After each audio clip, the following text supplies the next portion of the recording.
du feu qui se dissout.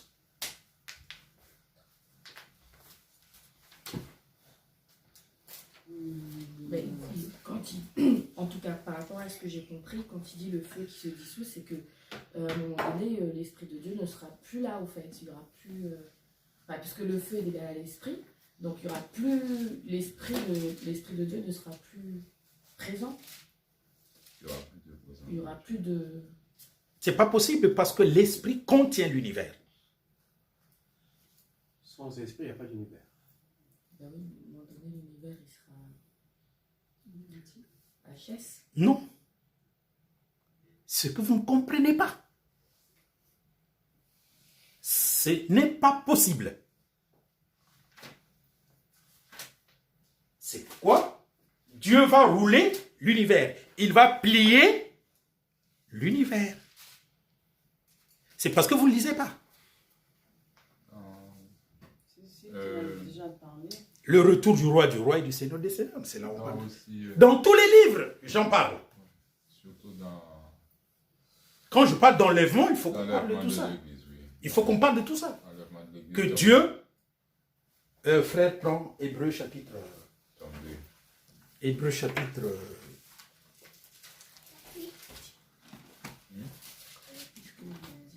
Hébreu chapitre 1, verset 10 à 12, je crois bien. L'esprit ne peut pas, c'est pas possible que l'esprit ne soit pas là. Quand l'esprit ne sera pas là, alors il va faire quoi? Il environne l'univers. Il met tout autour de cet univers-là du feu. Est-ce que tu me suis? Oui. Pour que ceux qui sont dans l'univers ne viennent pas ici et ceux qui sont là ne viennent pas là. Il met tout autour du feu.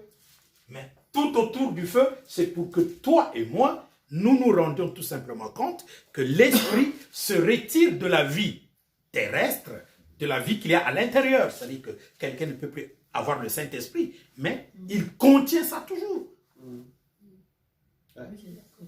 Du contrôle, toujours. Il contient, de telle sorte que la chair d'une mangue contient le noyau. C'est comme ça. La chair d'une mangue, vous connaissez? Oui. Contient le noyau. Donc l'esprit tout autour, pour que ce qu'il y a ici existe éternellement. Parce que l'esprit ne peut pas mourir. Ici, il est tout autour, mais à l'intérieur des êtres humains, n'est-ce pas? Voilà. Il se retire des êtres humains qu'il y a là et il continue de contrôler là. Voilà. En quelque sorte, cette création devient un organe du nouvel univers. C'est très intellectuel. C'est très... C'est très intellectuel. Mais c'est ce qu'il y a dans la Bible. Si nous nous mettions à expliquer en long et en large la Bible, vous n'allez plus écouter. C'est de la science-fiction absolue. Absolue. Absolue. Parce que si vous me lisez, vous n'auriez plus de problème de guérir, vous ne guérissez pas, tout ça, vous avez des problèmes, parce que vous ne lisez pas. Parce que quand vous lisez ces choses bien expliquées, vous commencez à comprendre. Vous commencez à comprendre comment vous êtes constitué, comment Dieu fait tout ça, quelle est la puissance de la pensée, C'est parce que les choses préliminaires, vous êtes incapables. On vous dit Dieu est amour. Vous ne voulez pas marcher dans l'amour. Quand même, vous avez des questions. Mais comment je vais aimer mes ennemis? Voilà. Si déjà ça, vous ne pouvez pas le faire, vous allez recevoir la vie comment? Comment tu vas aimer tes ennemis? Donc, tu acceptes toi-même la mort. Tu ne veux pas agir. Donc, tu dis à ton esprit, enterre-toi dans mon corps. Comme ça, quand Dieu viendra, tu lui présentes son esprit qu'il a donné. Or, il t'a donné l'esprit pour que tu puisses le fructifier. Tu ne peux le fructifier qu'en étant en rapport avec les gens. Donc, en aimant les gens. Quand tu aimes tes ennemis, c'est de la lumière que tu manifestes. L'esprit qui est en toi produit de la lumière pour aimer l'autre. Avant que tu l'aimes, il y a de la lumière qui sort de ta pensée. Si j'applique ma volonté pour aimer l'autre, le plus souvent, C'est de la lumière qui sort. les gens vont dire... Et même cette lumière va commencer à travailler cette personne pour aller réveiller la lumière qu'il y a en lui. Cette personne. Et c'est en ce moment que tu verras que ton ennemi t'aimera peut-être après 10 ans. Mais parce que tu l'aimes. Mais si tu ne l'aimes pas, il ne t'aimera jamais. Parce que c'est toi en qui a l'étincelle. Dieu a mis en toi les arts de l'esprit. Donc les arts de l'esprit ont fécondé ton esprit. Mais il y a deux choses. Ou tu laisses les arts de l'esprit statique ou cinétique. Statique, il est là. Cinétique, il commence à agir. Et il va commencer à agir par les dons spirituels. Vous comprenez? C'est ça que on veut vous montrer dans cet enseignement-là. Quand tu pries pour un malade, moi j'ai la foi. Si toi aussi tu as la foi, je t'impose la main, quelque chose va se passer. Il ne se passera rien si tu m'empêches la chose. Parce que si tu empêches, tu ne veux pas, eh bien, rien ne va se passer. Faites attention, ce n'est pas parce que tu es malade que tu veux guérir, que c'est de ça qu'on parle. On est en train de parler de ta foi à toi, c'est-à-dire l'aptitude à accepter ce que Dieu dit comme un enfant. Parce que vous devez recevoir la parole de Dieu comme un enfant. Amen. Dis quelque chose à cet enfant, si elle peut le faire, elle va le faire sans poser de question. Tu peux lui dire, jette-toi de là, l'enfant va aller se jeter. Donc c'est un exemple que Jésus a pris pour vous dire, vous devez accepter la parole de Dieu.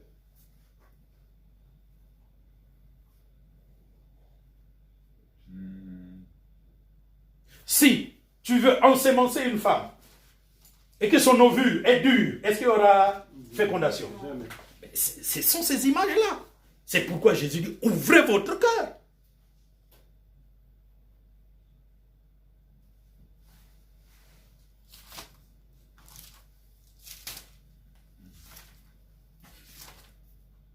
Actes des apôtres.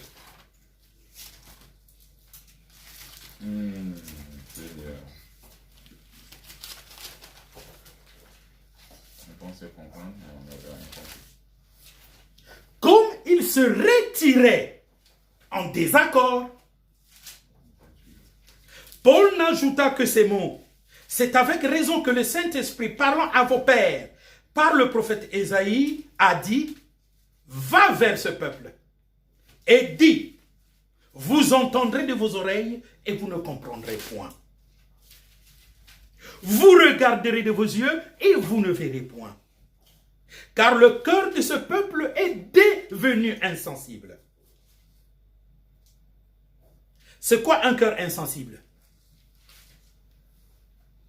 Il n'a pas d'amour. C'est quoi un cœur insensible?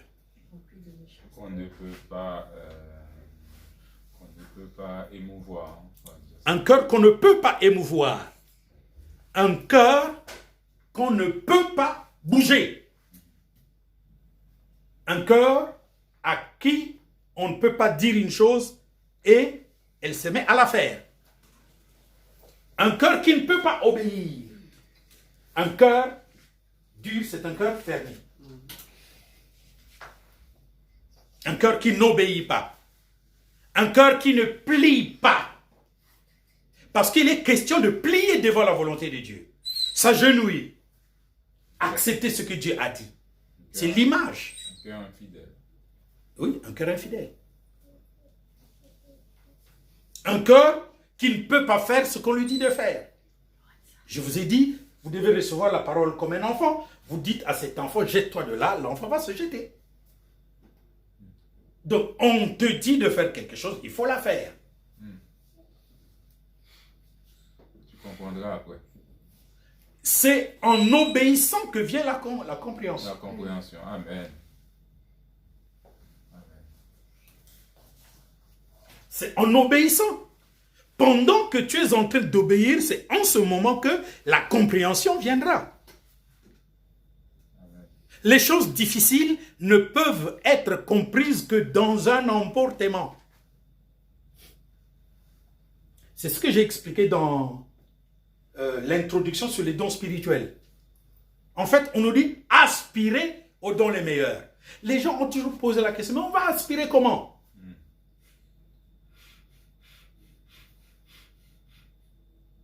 Faites semblant que vous êtes en train d'obéir. Donc, fais semblant que tu vas prier pour le malade. Ça veut dire quoi? Ah, quelqu'un est malade, ah, je m'en vais prier pour lui. Quand tu dis, je m'en vais prier pour lui, à partir de ce moment-là, Dieu doit t'armer. Et si tu dis, ah non, je vais appeler le prophète. Donc, tu as bloqué ce que toi tu peux faire. Parce que quand tu dis, je vais appeler le prophète, c'est la solution que tu as trouvée. Donc, Dieu ne peut agir que dans cette solution. Et si tu dis, je m'en vais prier pour lui, quand tu te lèves et que tu vas, c'est là où il va te remplir.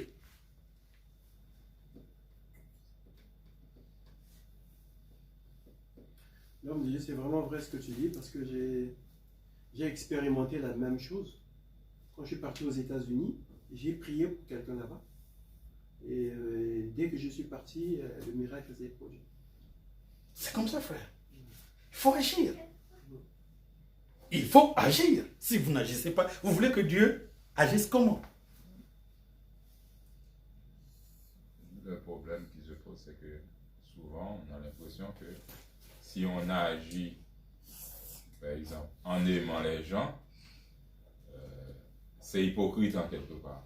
C'est-à-dire, on n'a pas encore toute la capacité d'aimer, mais on est en train de faire semblant. En fait, il n'y a pas de... Il n'y a pas de capacité d'aimer. Il n'y a pas une capacité d'aimer. Ou tu vas aimer, ou tu ne vas pas aimer. Il n'y a pas une certaine capacité. Il ne faut pas s'attendre, non, je vais mûrir dans la capacité d'aimer pour aimer, non.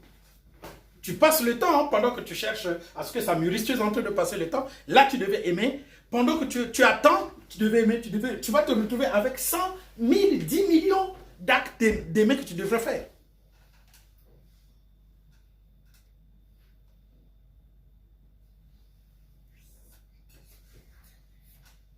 Vous voyez? Non, il faut que je sois mûr. Non.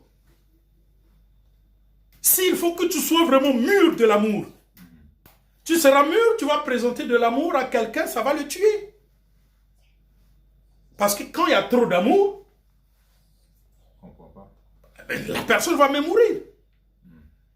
Alors qu'il fallait un tout petit peu. Et le tout petit peu, c'est quand tu en avais un tout petit peu qu'il fallait l'utiliser. Maintenant, quand tu cherches beaucoup, tu attrapes beaucoup, eh bien, les personnes qui sont là devant toi n'ont besoin que d'un peu. Tu leur donnes beaucoup d'amour, le peu d'amour va les tuer. Voilà pourquoi il arrive l'incompréhension. Ah non, cet amour-là, c'est trop. Ben oui, c'est trop. Ça fait fuir. Parce que la personne-là n'est pas prête à ça. Donc, le moment de Dieu est passé. C'est pourquoi il faut aller et vous laisser guider par Dieu. C'est comme ça. La vie, si vous la prenez comme vous la voulez, c'est plus la vie de Dieu. Ou c'est votre vie, ou c'est la vie de Dieu. Donc, c'est très simple.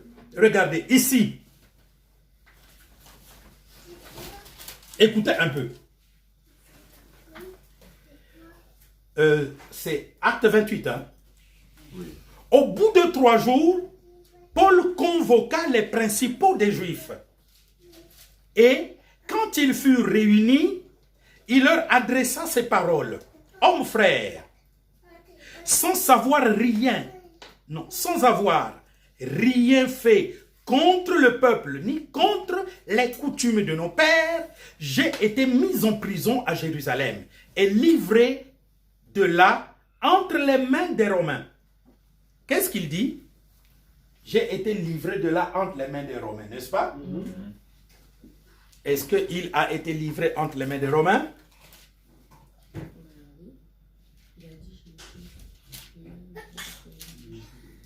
On lui a, en fait, c'est selon l'histoire, c'est pour le protéger qu'on l'a extirpé du milieu du peuple. Non, C'était pas ça?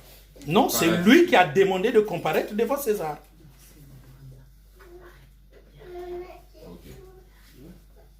C'est lui qui a demandé de comparaître devant César. Je vous montre ça, c'est-à-dire que je fais ces escales-là pour que vous compreniez qu'il faut vraiment lire. Dans l'histoire, on devait même le faire sortir. Oui. Attends, je vais vous fouiller la place. 18. Après m'avoir interrogé, il voulait me relâcher parce qu'il n'y avait en moi rien qui méritait la mort. Ah, dans le même... Dans le même passage. Ok. Ah, au fait, j'allais même repartir. Continuons. Mais les Juifs s'opposèrent et j'ai été forcé d'en appeler à César. Voilà. À César, exactement. Alléluia. C'est lui qui a été forcé. Mais il appelle ça, j'ai été livré. C'est vrai. Oui, il a été livré. Il a dit les deux choses en même temps. Non, c'est-à-dire que il ne devait pas être forcé d'en appeler à César. Parce que en appeler à César était le moyen de ne pas être tué par eux. Ok. C'est pourquoi ils disent que j'ai été livré. Ok. Parce qu'il dit que je n'ai pas de problème avec le peuple, donc on m'a arrêté pour rien. En réalité, on l'a arrêté pour rien. Mais il voulait le tuer. Pour sauver sa vie, il en appelle à César. Et cela, c'est pas sa volonté. Donc c'est eux qui l'ont livré. Comme on l'a fait pour Jésus.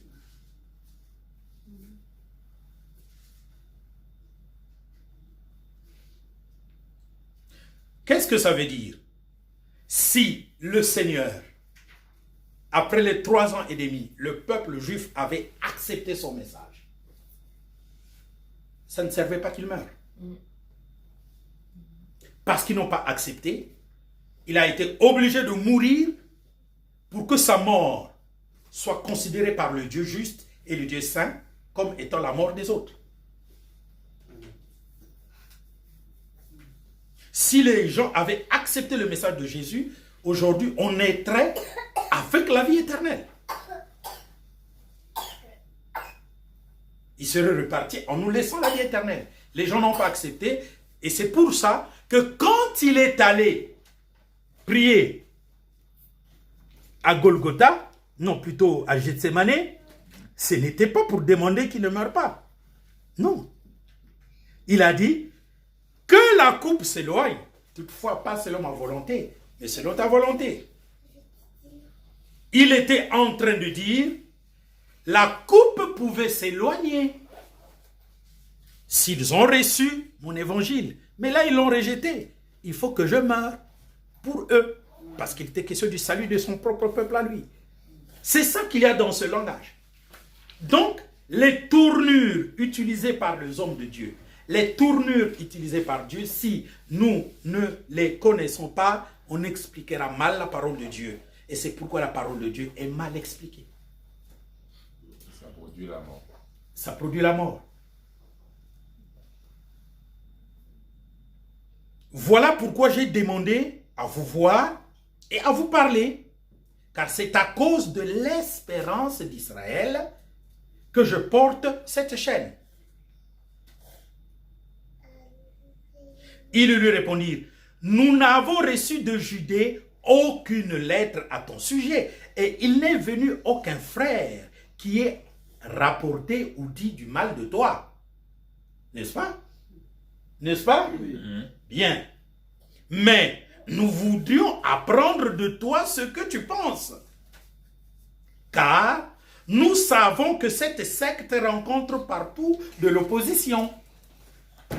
Bon, pourquoi ils appellent l'œuvre de Paul une secte? Ils avaient entendu parler alors. Qu'est-ce qu'une secte?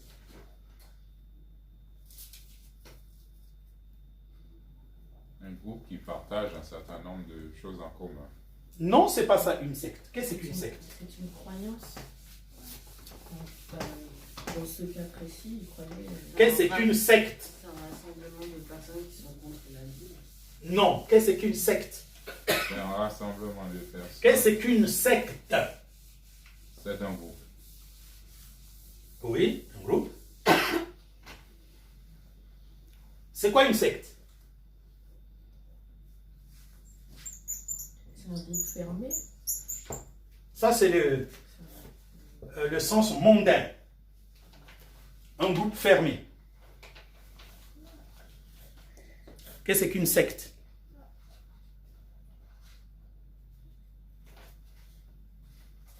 C'est quoi une secte d'après la Bible? Pourquoi on appelle ce que Paul fait une secte? Paul ne fait que du bien, n'est-ce pas? Ils n'ont jamais entendu parler du mal de lui, ni quelqu'un qui a apporté, qui soit venu leur dire du mal de Paul.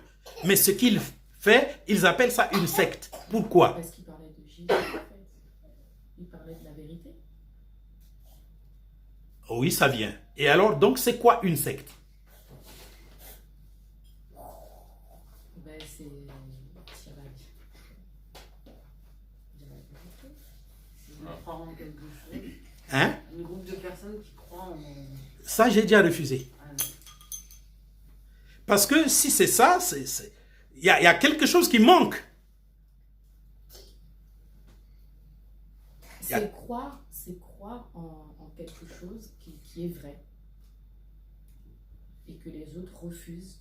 Non, ça, c'est pas une secte. Ça, ce que tu as dit, c'est une église. Croire en quelque chose de vrai que les autres refusent, c'est une église. C'est quoi une secte? Mais regardez dans ce texte-là, ça est là.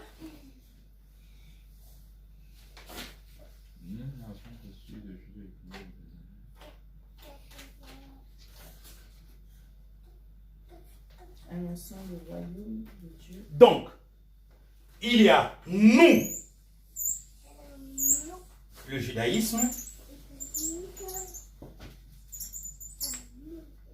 nous n'avons reçu de Judée ni une lettre parlant du mal de toi, ni quelqu'un qui soit venu nous dire du mal de toi. Mais nous voulons entendre de toi-même ce que tu annonces, car cette secte rencontre beaucoup d'opposition. Donc c'est quoi une secte? C'est un groupe. C'est un groupe qui rencontre Un message l'opposition. différent de... C'est un groupe qui est opposé Mais il a dit c'était l'église. au statu quo, en fait, à ce qui. Une secte C'est un groupe d'opposants. est un groupe sorti de quelque chose. Ça a été là, c'est sorti, ça forme un autre groupe, et ce groupe-là est appelé une secte. Ça, c'est le judaïsme. Ce que toi, tu fais, c'est du judaïsme, mais c'est sorti de notre milieu. Et quand ça parle, nous considérons ça comme quelque chose qui est sorti de nous, mais qui n'est plus dans nos normes. Voilà une secte. Une secte est un groupe sorti d'un groupe. Donc le premier groupe, il est le groupe cause. Le deuxième groupe est le groupe effet. Nous n'avons entendu personne nous dire du mal de toi, ni un frère est venu nous dire du mal de toi. Mais nous voulons entendre quand même toi-même nous parler. Parce que ce que toi tu fais, nous appelons ça une secte. Cette chose qui était nôtre dans le judaïsme, que toi, tu es en train de véhiculer, est une secte. Maintenant, parle-nous de cette secte. Conséquemment, la secte devient le groupe et le judaïsme devient une secte. Oui. Parce que la vérité est sortie de là et elle agit. Donc, d'où elle venait, elle n'y est plus. C'est le sens inverse. Oui. C'est le judaïsme qui devient secte et Paul devient l'église. Oui. Et exactement c'est ça. Une secte, c'est quand quelqu'un écoute le rétablissement et ne veut pas tout du rétablissement, il va former son rétablissement à lui. Ce qui sort d'ici et qui est parti là devient une secte. Pour qu'il y ait secte, il faut qu'il y ait d'abord un groupe dans lequel ce qui est sectaire est sorti.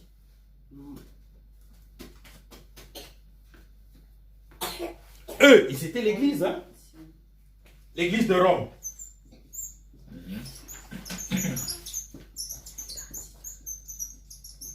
L'église de Rome. Paul arrive. Ils viennent écouter. Ils écoutent et ils repartent en contradiction. Les uns sont d'accord, les autres ne sont pas d'accord. Ils repartent en contradiction. Donc c'est eux qui deviennent sectaires. Leur groupe est divisé en deux.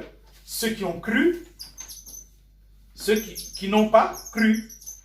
Donc le judaïsme devient divisé en deux. Ah, il a raison, il a tort, il a raison, il a tort. Lui, il demeure dans l'évangile. Donc c'est maintenant lui qui devient porteur de l'église. C'est eux qui sont sortis de la volonté de Dieu. La volonté de Dieu était là, Dieu l'a sorti. Parce que ici, la volonté de Dieu a été maîtrisée. La lumière est venue et ils n'ont pas voulu venir à la lumière. C'est pourquoi la lumière est partie. Et c'est ce qu'il va dire.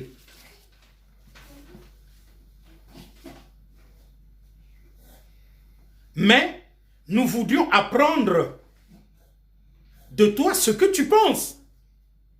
Car nous savons que cette secte rencontre partout de l'opposition. Ils lui fixèrent un jour et plusieurs vinrent le trouver dans son logis. Paul leur annonça l'évangile du royaume de Dieu.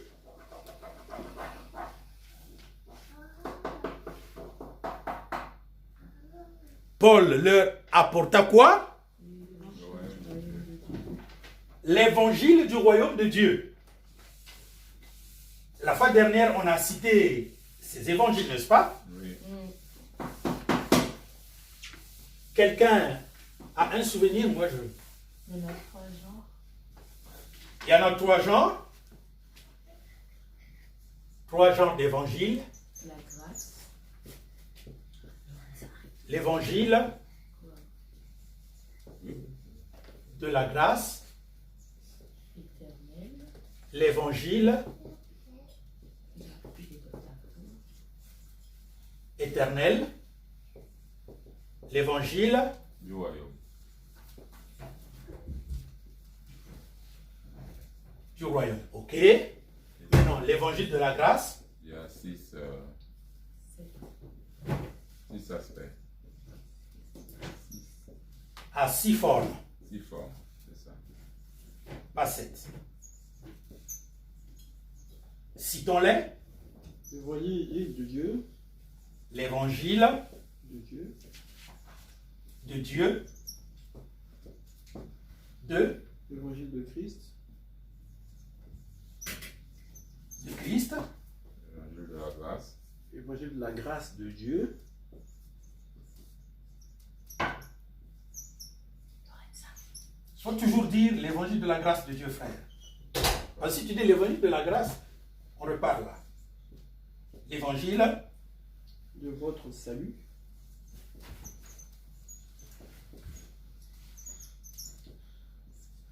l'évangile de paix Et l'évangile éternel.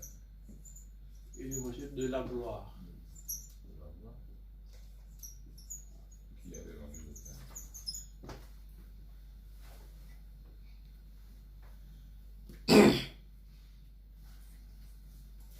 c'est beau, n'est-ce pas?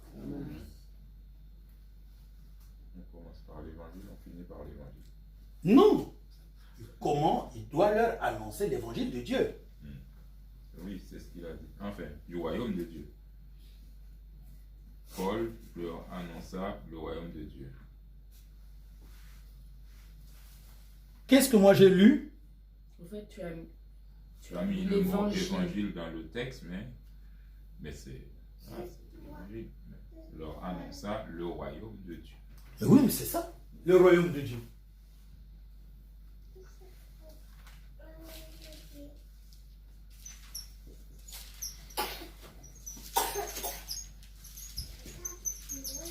Donc, annonce du royaume de Dieu, n'est-ce pas? Oui, Encore une précision. C'est quoi annoncer?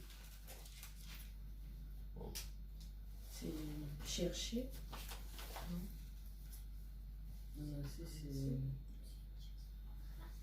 C'est Enseigner. Enseigner.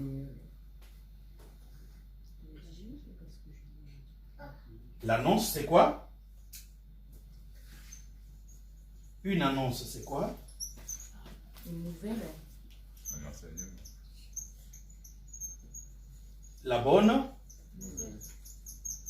ce qu'on annonce est une nouvelle. Celle de Christ, elle est bonne. Donc, cette bonne annonce du royaume de Dieu, c'est quoi? Évangile. C'est pas l'évangile de Dieu. Oh.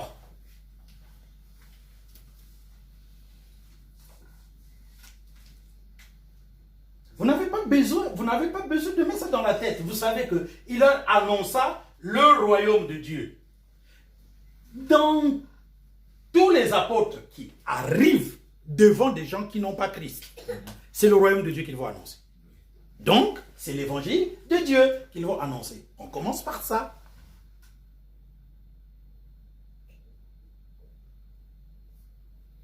Ce que vous devez annoncer aux gens, c'est l'évangile de Dieu.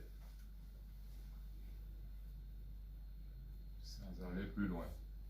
Non. Quelqu'un qui ne connaît pas Dieu, il faut lui annoncer l'évangile de Dieu. Il reçoit l'évangile de Dieu, il naît de nouveau maintenant. Vous pouvez commencer de lui préciser c'est quoi l'évangile de Christ. C'est quoi l'évangile de la grâce de Dieu. C'est comme ça. C'est d'abord l'évangile de Dieu. Et c'est quoi l'évangile de Dieu? Je pense qu'on a défini la fois passée. On a lu dans les livres. Parce que c'est différent. Donc, tous les textes qui concernent l'évangile du royaume, c'est ça que tu dois présenter à quelqu'un. Parce que les apôtres, c'est ce qu'ils ont présenté à quelqu'un. Et quand ils ont présenté cela aux gens, le Saint-Esprit a accompagné cela. Vous discutez avec les gens. Oh, tu sais, votre église, c'est une secte, tout ça. Personne ne va t'écouter. Oui, on essaie de les convaincre. Non, non. Vous leur présentez l'évangile de Dieu. Et non les convaincre. Parce que le but, c'est de ne pas les attirer vers toi. Tu lui présentes Christ. Lui, il pense connaître Christ, mais toi, tu lui présentes bien Christ. Et Christ va utiliser ce que tu dis qui lui appartient pour le convaincre. Je pensais que, comme on est dans le temps de l'évangile éternel, qu'on devait annoncer à quiconque qui normalement a une culture. L'évangile éternel, c'est moi qui l'annonce, frère. C'est ce que je ne cesse de vous dire. Parce que vous-même, vous comprenez qu'il faut qu'on vous l'annonce, non? Oui. Donc, ce n'est pas à vous d'annoncer l'évangile éternel. C'est à moi. Quand je dis on annonce, on n'est pas ministre pour annoncer. Non, Mais vous devez annoncer le royaume de Dieu. La personne vient vers moi, elle reçoit l'esprit, je verrai à quel moment je vais commencer de lui parler des choses dures. Mais premièrement, il faut que la personne reçoive le Christ. Parce que sinon, quand tu vas lui parler des choses dures, la personne ne les recevra pas. Pourquoi la personne ne le recevra pas? Mais parce que c'est pas ce que Dieu t'a dit, donc Dieu ne sera pas avec toi.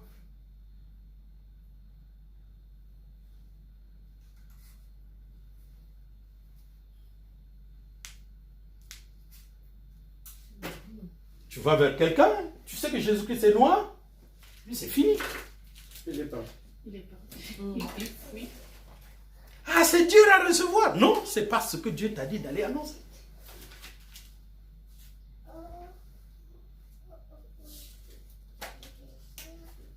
Mais parce que Jésus-Christ est noir, c'est autre chose. C'est pas la couleur de la peau. Dans le livre Jésus-Christ est noir, franchement, si c'est la couleur de la peau que vous avez vu là, frère, c'est la couleur de la peau qu'on a parlé dans le livre Jésus-Christ est noir.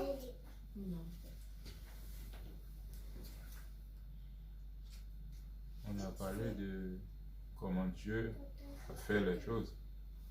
Voilà. C'est ça, Jésus. Le but, c'est de faire comprendre à l'homme que Dieu est humain. Que Dieu est homme. Or ça, Tu ne vas pas le dire au monde. Les gens qui acceptent ça, c'est les gens qui ont d'abord accepté beaucoup de choses que je leur ai apprises. Et après, quand on a dit ça, il y a des gens qui m'écoutent depuis longtemps qui... aujourd'hui, par exemple, je peux aller à Brazzaville, il y a encore des gens qui ne croient pas que Jésus-Christ est un homme.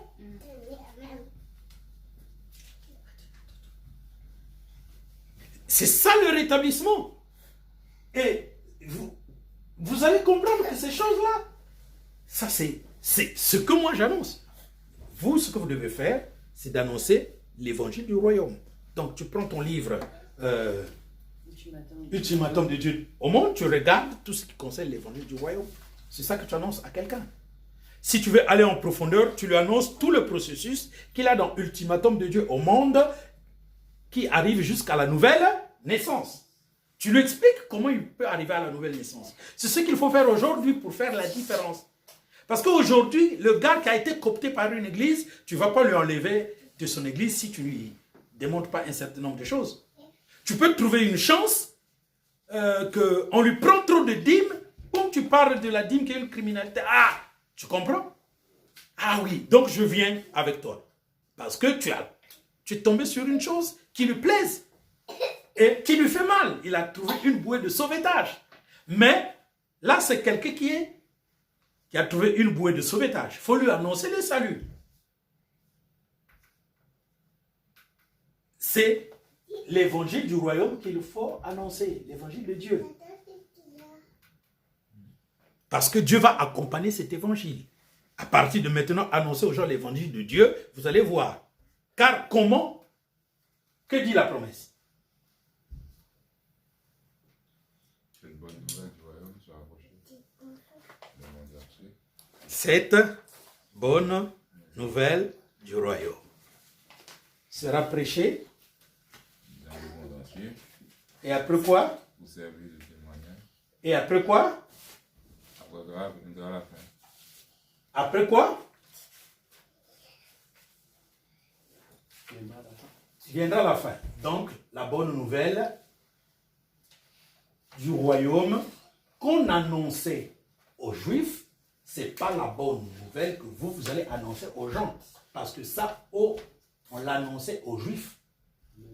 Pour que les Juifs soient perdus parce qu'ils ont reçu l'évangile de la grâce.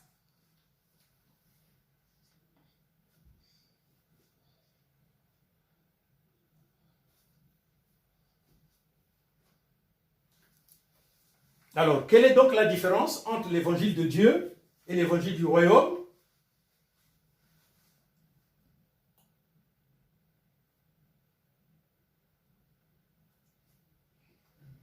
Vous êtes perdus. L'évangile du royaume, c'est dans le millénium.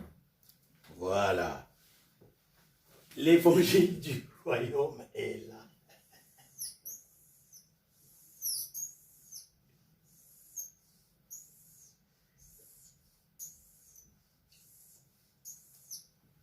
Ça produit des ministères. L'évangile de la grâce a produit quel ministère? L'église. De la réconciliation. L'évangile éternel a produit quel ministère? Le rétablissement. L'établissement de toutes. L'évangile du royaume a produit quel ministère? Ah, dans le royaume, il y a un ministère. Mais qu'est-ce que Jésus a fait? Hein? L'évangile éternel est là, au milieu.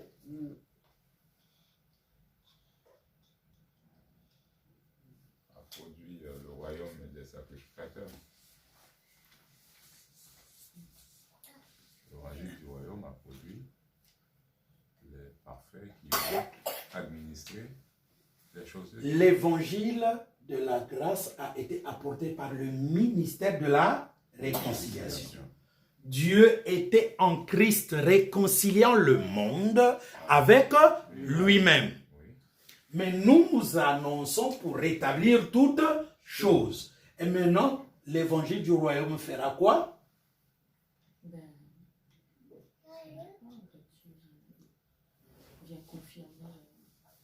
Moi, tu me poses la question, je dis, ben nous, on attend Christ, il va nous dire quel est le ministère qu'il va faire. Point barre, j'ai bien répondu. Moi, j'allais dire, il vient confirmer. D'accord, tu as bien répondu. Parce que c'est la réponse. Mais il n'est pas encore venu l'annoncer. Il l'a annoncé aux Juifs, les Juifs l'ont refusé. C'est pas ça? Oui. Vous ne savez pas que Jean-Baptiste a annoncé l'évangile du royaume, Jésus a annoncé l'évangile du royaume, mais ils l'ont refusé.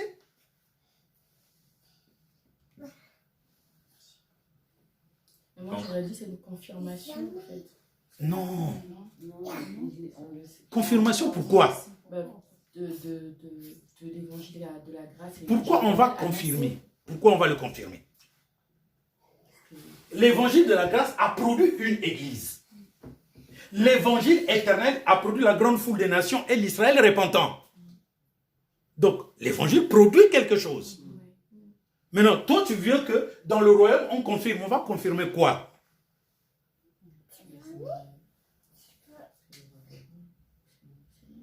Hein? Ben, le retour du Seigneur des Seigneurs. Mais il est déjà là. L'évangile du royaume, c'est que Christ est déjà là. Le règne millénaire est là. Maintenant, moi je dis, quel est le ministère qui... Tu comprends? Si tu ne connais pas, tu dis, ben j'attends Christ venir lui-même et il me le dira. Mais c'est connu, puisque tu as dit, il a annoncé. Donc c'est connu. On peut Il n'y a pas retrouver eu des de, brefs. en fait, il n'y a pas eu de ministère. Il y a ça. Et c'est quel ministère? Donc, tu as dit qu'il a, Jean-Baptiste l'a annoncé. C'est rejeté? Jésus l'a annoncé. C'est rejeté. Alors donc c'était quel ministère? Donc les paramètres de ce ministère, ou bien les éléments qui sont à l'intérieur de ce ministère, c'est connu. Non. Mais parce que donne-moi les éléments.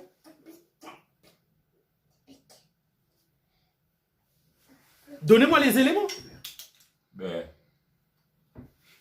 Ça a été rejeté, donc ça n'a rien produit.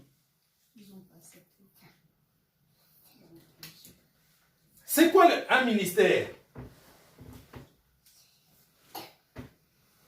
C'est ce qui a produit. C'est quoi un ministère? En fait, tu vois, c'est là où on s'embrouille. C'est, moi, la compréhension du mot ministère, je regarde le ministère de la Justice ici en France. En fait, je sais pas, le gouvernement, l'organisation des choses. D'accord. On ne parle pas peut-être du même truc. Non, c'est une faute. Mais frère, comment vous pouvez parler des choses du monde? C'est une image. Tu as dit, c'est quoi le ministère? Oui. Le ministère parfait, c'est dans la parole de Dieu. Non, c'est quoi le ministère? C'est un produit.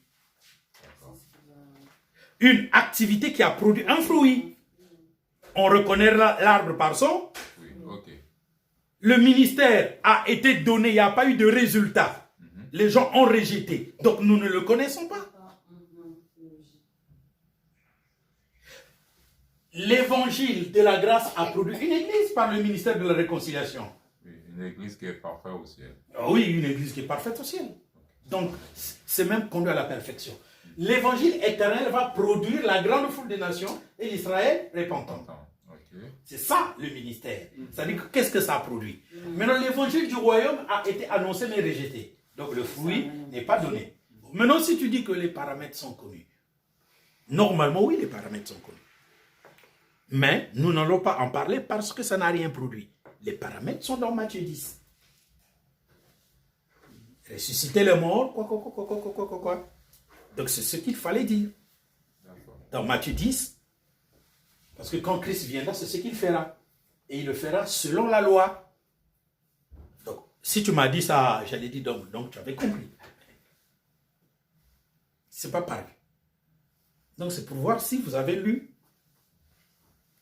Ultimatum de Dieu au monde. Ça est là. L'évangile d'Europe, c'est expliqué. Quand tu dis les paramètres, je voyais que tu comprenais déjà. Mais maintenant, je pose des questions pour voir si la chose est là, elle n'apparaît pas. Si tu m'as dit, mais c'est écrit dans Matthieu 10, eh bien, on ne va pas le refuser. Parce que ce qui va se faire dans le millénium, quand Christ est venu, c'est ce qu'il voulait faire. Jean-Baptiste aussi. Non, j'allais parler d'Ésaïe. Parce qu'il y a un texte d'Ésaïe qui décrit comment les choses vont se passer dans le millénium. Par exemple, à 100 ans, le dernier.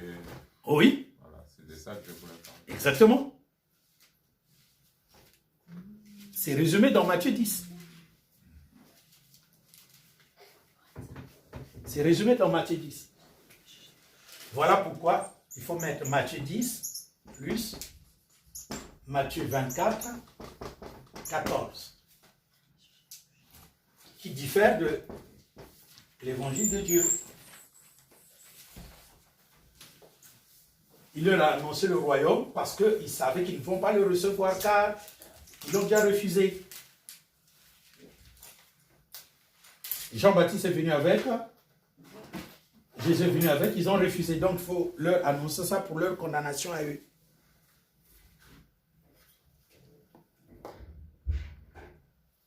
C'est écrit hein, dans l'ultimatum de Dieu. C'est détaillé.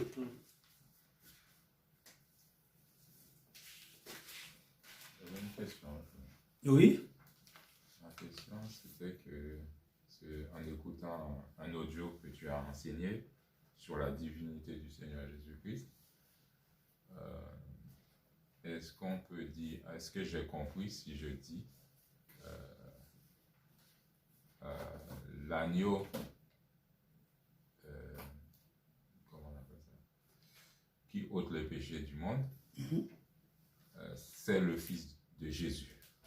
Le fils de Jésus. J'ai fait exprès d'utiliser ce terme-là hein, pour en étant de... C'est le Fils de... Parce que dans l'audio, tu dis que Jésus, c'est le nom de Dieu. Les gens disent Jésus, ils pensent que c'est celui qui est sur la croix. Mais tu précises dans l'audio, Jésus, c'est pas celui qui est sur la croix. Jésus, c'est Dieu. C'est le nom de Dieu. Donc, est-ce que je comprends? Quand on dit Jésus, Jésus, c'est le nom qu'on a attribué à Dieu homme. Oui.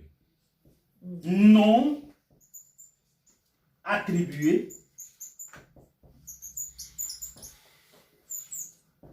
à Dieu qui est parmi nous, n'est-ce pas?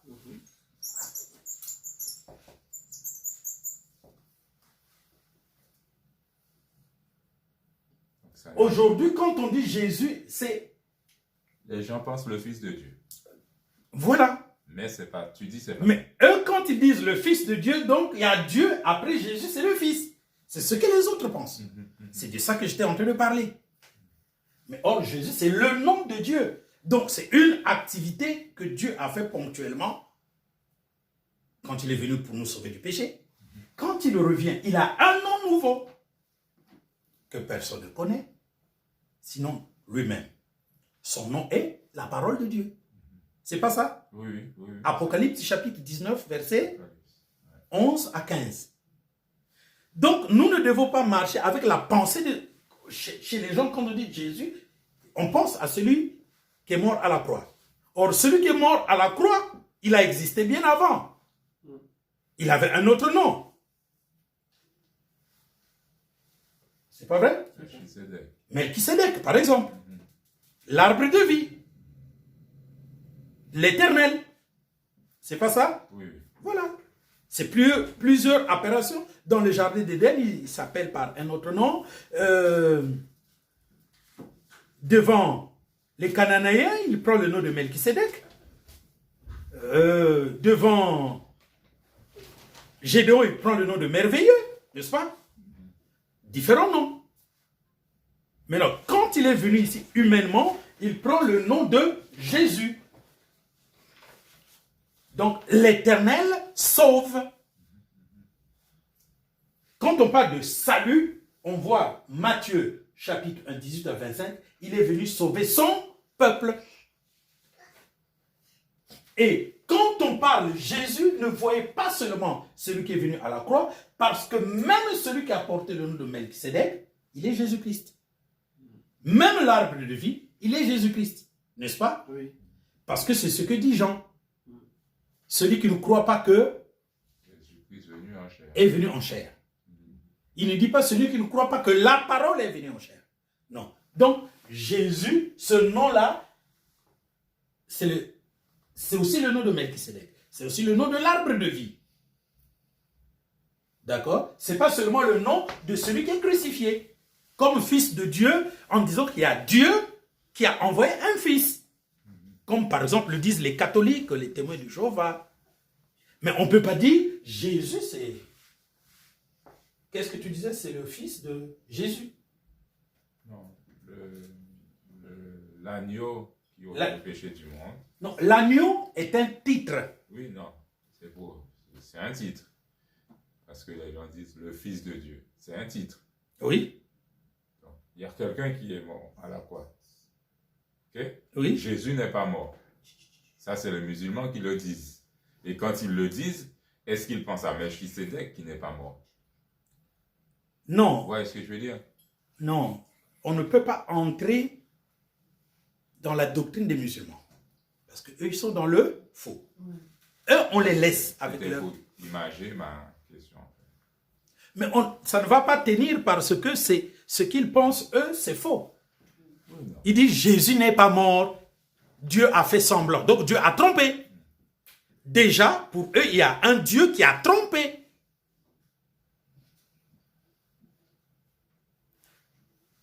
Il y a un Dieu qui a trompé.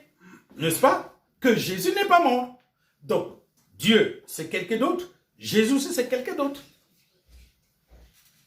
Je me fais comprendre. Oui, oui. C'est pour ça que c'est faux. Et donc, on ne va pas prendre leur conception à eux Pour expliquer. pour expliquer ce que nous sommes en train d'expliquer. L'agneau, c'est le titre qui a trait à mourir comme l'agneau pascal. L'agneau pascal, c'est pour Israël, mais non, l'agneau de Dieu, c'est pour le monde entier. De même que pour le salut d'Israël, il fallait tuer un agneau. Le manger et tout le tralalala. Maintenant, pour le monde, il faut qu'un homme meure. Et que tu sois Israël ou le monde, si tu crois, tu entres dans l'église. Ton péché est pardonné et tu entres dans l'église. Amen. Jean-Antoine. Oui. Mais dans l'Ancien Testament, c'était un agneau obligatoirement. Ce n'est pas Dieu qui pouvait mourir parce que Dieu ne meurt pas. Voilà pourquoi il a pris un agneau. Maintenant, à la fin de l'Ancien Testament, comme ça n'a rien produit, il a pris le temps de revêtir la chair semblable à celle du péché. Et c'est ça qu'on appelle l'agneau. La chair semblable à celle du péché. C'est ça qu'on appelle l'agneau. Parce que c'est un être humain comme toi et moi, dans lequel est entré Jésus. Pour qu'on tue cet être humain-là, parce que Jésus, on ne peut pas le tuer. Mais comme c'est son être à lui, il ne peut pas l'abandonner, il le prend. Comme ça, on est tous égaux, on est fait à son... Parce que nous, on a ça aussi. Pour nous, ça sera tué, non? Et ça ressuscitera, non? Voilà, pour devenir un corps glorieux. De même aussi, sa chair semblable à celle du péché a été tuée, il est revenu à la vie. Ok, bon, effectivement. Donc, Dieu a fait les choses dans le sens contraire. Il s'est totalement constitué ici. Non, il a existé de toute éternité. Non, mais parce que quand je dis constitué, il y a cette entité. Nous, là, quand tu dis, nous avons le corps, bon, nous avons les 7 entités, la lumière. Oui, mais c'est... Non, nous les revêtons progressivement. Progressivement. Lui aussi, il a toutes ces autres entités. Mais il faut les revêtir. Pour les revêtir, il fallait bien qu'ils deviennent semblables à nous. Lui, il ne peut pas être comme nous. Il a existé avec son corps. Et les autres entités sont là. Mais parce qu'il ne peut pas nous conduire à la perfection, il est obligé de venir prendre la chair semblable à celle du péché. C'est à cause de notre salut. Parce qu'il existe. Sans ce corps-là, il est toujours Jésus. Il est toujours Dieu. Il s'est dépouillé. Il s'est dépouillé pour devenir semblable. Waouh. C'est pour notre salut. Parce que sinon, éternellement, il serait seul. Et si nous ici, on trouve que la solitude, c'est pas bon, alors une solitude éternelle, c'est pas bon. Frère, il faut être sauvé, sinon que... en enfer, c'est une solitude éternelle. Hein? Oh! Si tu n'as pas la vie éternelle, mais ça sera une solitude. Oui, parce que tu vas passer ton temps à ne pas avoir de bons rapports avec les autres. Mais tu ne peux pas avoir des rapports avec les autres, c'est la guerre. Ah ouais. Mais finalement, la fin d'une... Si vous avez la guerre entre vous, la meilleure manière de vivre, c'est de ne plus avoir de relations les uns les autres. Donc, isolement. Isolement total. On t'a dit que les gens pourront vivre sur une planète. Oui, Chaque personne pourra vivre sur une... oui. Bah. Puisqu'il y en a des milliards dans notre... Vous allez faire de la science. Avant ça, vous pouvez déjà créer des choses. Créer votre vaisseau pour aller sur la Lune, aller créer ta Lune. Même dans tout l'univers, chacun pourra être seul dans une planète. Il y en a tellement. Mais il y en a tellement. Il y a tellement de planètes que d'êtres humains. Les êtres humains, nous sommes venus sur la Terre près de 100 millions seulement. 100 milliards, excusez-moi. Seulement. Mais rien que dans notre voûte céleste, il y a combien de galaxies? Des milliards. Donc, chacun, 600 millions de galaxies. Donc, chacun peut avoir 6 galaxies à lui. Oui. Moi, j'ai une question par rapport à justement aux 99 autres planètes. Oui. Donc, du coup, eux aussi, ils vont. Enfin, pour eux aussi, ça, c'était comme. C'était comme ici, mais ils ont déjà atteint la perfection. Et on attend que ça finisse chez nous. D'accord, donc ça veut dire qu'il y a des gens qui sont déjà en enfer. Hein? Oui. Il y a des gens qui sont en enfer, des milliards et des milliards. L'enfer est quelque part, je vous ai dit. Il y a des milliards qui y sont déjà maintenant, nous parlons.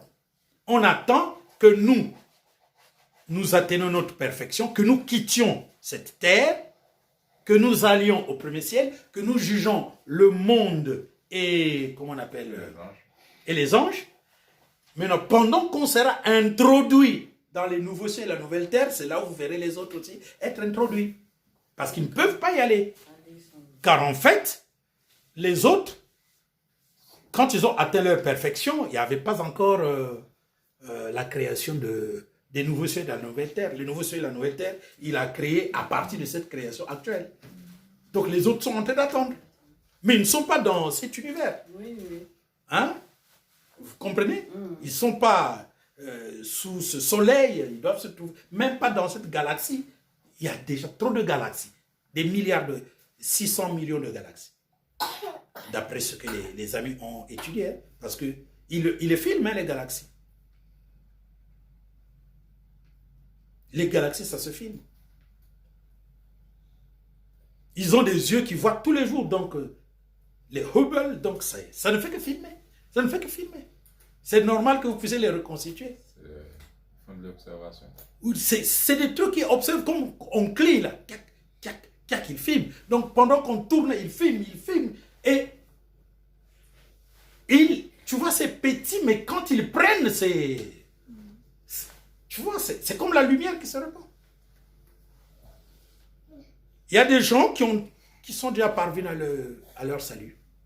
Donc, Il y a 99 planètes où nos frères, les êtres humains, ont déjà atteint les saluts et les autres sont déjà en enfer. Si les scientifiques avaient compris dès le départ que, en fait, tout provient du feu, on irait beaucoup plus vite dans l'avancée technologique. Exactement, on irait beaucoup plus vite. On irait beaucoup plus vite. Mais ça, c'est pour nous.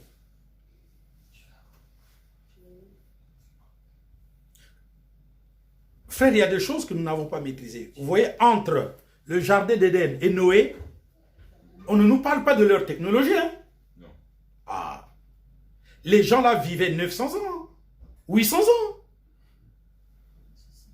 Ce n'était pas des petits gars dans la technologie. Mais tout a été... Pourquoi l'eau? Voilà, on doit se poser ces questions. Pourquoi l'eau? Pourquoi cette destruction par l'eau? Oui, on doit se poser des questions. Ces gars avaient une grande technologie. Si toi, on te laisse 100 ans, 200 100 ans, 200 ans, 300 ans, ah non, tu vas laisser un héritage, pas seulement au nombre d'enfants, mais tu vas laisser un héritage, même, donc, tu auras construit une maison. Tu vas peut-être créer, tu travailles à la poste, tu vas peut-être créer quelque chose, tu comprends? Oui. C'est vrai, parce que j'aurais pris l'expérience de tout cela. Et puis, tu sais qu'il y a 300 ans. Or là, qu'est-ce qui nous cloue? C'est parce qu'on ne sait pas quand est-ce qu'on va quitter la Terre. C'est ça. Ah, on ne sait pas. On vit dans le stress. En fait. Mais si tu sais que c'est 300 ans, non, tu peux déjà faire le calcul. On a maîtrisé c'est quoi le temps. Bon, voilà. Et eux, ils savaient. Oui. Mais parce que son grand-père a vécu 930 ans, il sait que son grand-père a vécu 930 ans, il le sait. Donc lui, il se dit que moi aussi, je vais vivre au moins 930 ans. 930 ans. J'ai du temps devant moi. Donc à 10 ans, à 40 ans, il savait qu'il a du temps. Et qu'est-ce qu'ils ont fait? Vous pensez que ces gars-là étaient là tout simplement à élever des bœufs? Mais c'est quand même de réfléchir là. Fais comme si c'est toi. Non, ben, les preuves sont là. Des fois, des villes entières sont sous l'eau. C'est ça les choses qu'on doit comprendre. Et des choses que nous-mêmes, on aura du mal à... C'est parce que nous avons été pris par le cours du temps. Dieu sait faire les choses. Et en ce temps-là, ils n'étaient pas aussi nombreux que nous. Au temps de Noé, cette terre avec 2 milliards, c'est quoi? C'est rien. Aujourd'hui, on a des problèmes de ça c'est ma terre, on doit se battre. Il faut faire des armes pour que quelqu'un n'entre pas dans mon territoire. Vous perdez le temps pour faire des armes pour que quelqu'un n'entre pas dans les territoires. Et si vous n'avez pas du temps, non. Donc, il faut le savoir. On perd beaucoup de temps.